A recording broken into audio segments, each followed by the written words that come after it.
We're the cowboys of the sea. We're the thousand horses beneath our feet, riding nature's rolling deep blue plains.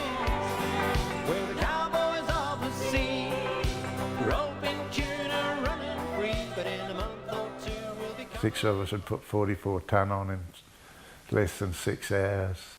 So it was all work, work, work, full on. There was nothing better than catching bluefin. These are the days, my friend.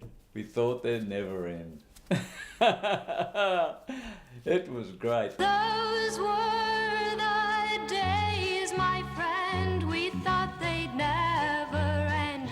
We'd sing and dance forever. Once a fish considered only fit for canning, tuna has rocketed to the status of a gourmet food.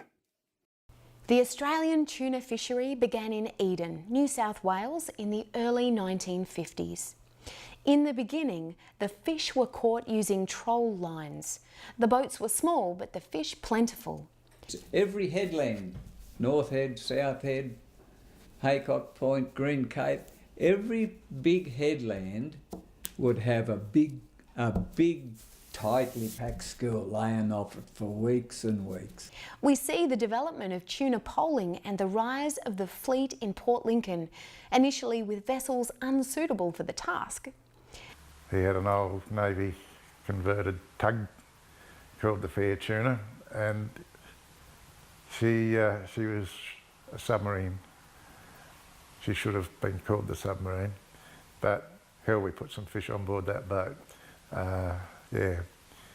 That was the starting of the real fair dinkum poling in the fleet, when 6 of us had put 44 tonne on in less than 6 hours poling. It's a lot of fish. This is like no other program on tuna fishing. We hear from 30 people who give authentic first-hand accounts of how it was all done. If the fish comes up, they always shoot up.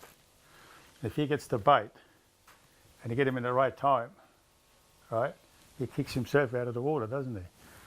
But if he got the squid or the down a bit and the fish comes like that, because he gets the fish and wants to go down again, that's when you start to struggle, you know.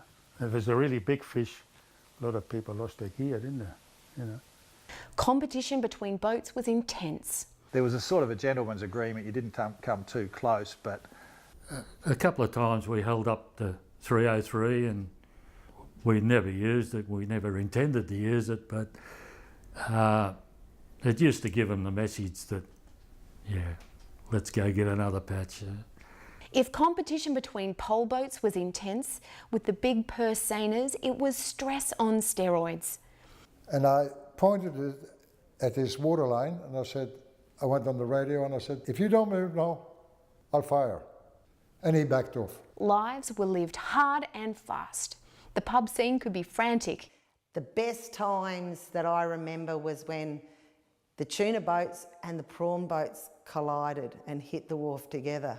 Ooh, we had some fun times. Sadly, the introduction of purse seine netting proved unsustainable. We hated the purse seiners,